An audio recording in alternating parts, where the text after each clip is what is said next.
ପିଲାମାନେ ଆଜି ଆମେ ଚତୁର୍ଥ ଶ୍ରେଣୀ ଆମ ପରିବେଶ ବହିର ଅଷ୍ଟମ ଅଧ୍ୟାୟ ଉଦ୍ଦୀପ୍ତର ବିଭିନ୍ନ ଅଂଶ ଓ ତାର କାର୍ଯ୍ୟ ବିଷୟରେ ଆମେ ଆଜି ପଢ଼ିବା।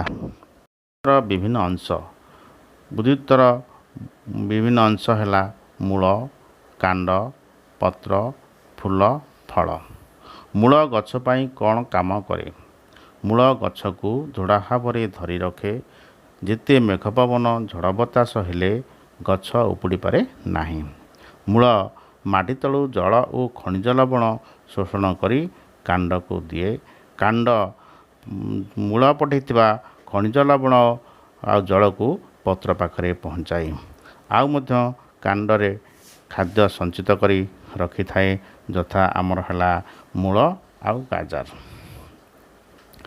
ତାପରେ ପତ୍ର, ସେ ବାୟୁରୁ ଅଙ୍ଗାରକାମ୍ଳ ଗ୍ରହଣ କରି ସୂର୍ଯ୍ୟଙ୍କର କିରଣ ପତ୍ର ଉପରେ ପଡ଼ିଲେ ପତ୍ରରେ ଥିବା ସବୁଜ କଣା ଖୋଲିଯାଏ। ତା ଭିତରେ ଦେଇ ବାୟୁ ପ୍ରବେଶ କଲେ ବାୟୁରୁ ଅଙ୍ଗାରକାମ୍ଳ ଗ୍ୟାସ୍ ଗ୍ରହଣ କରି ସେ ମୂଳ ପଠାଇଥିବା ଖଣିଜ ଲବଣ ଓ ଜଳ ତାକୁ ନେଇ ସେ ଖାଦ୍ୟ ପ୍ରସ୍ତୁତ କରେ।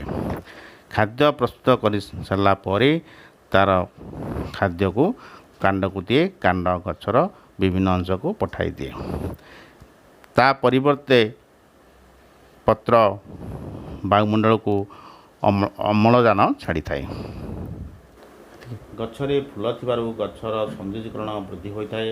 ଫୁଲ ଥିବାରୁ ଫଳ ହୁଏ, ଫଳରୁ ମଞ୍ଜି ହୁଏ, ପୁଣି ନୂଆ ଗଛ ଜନ୍ମିତ ହୋଇଥାଏ।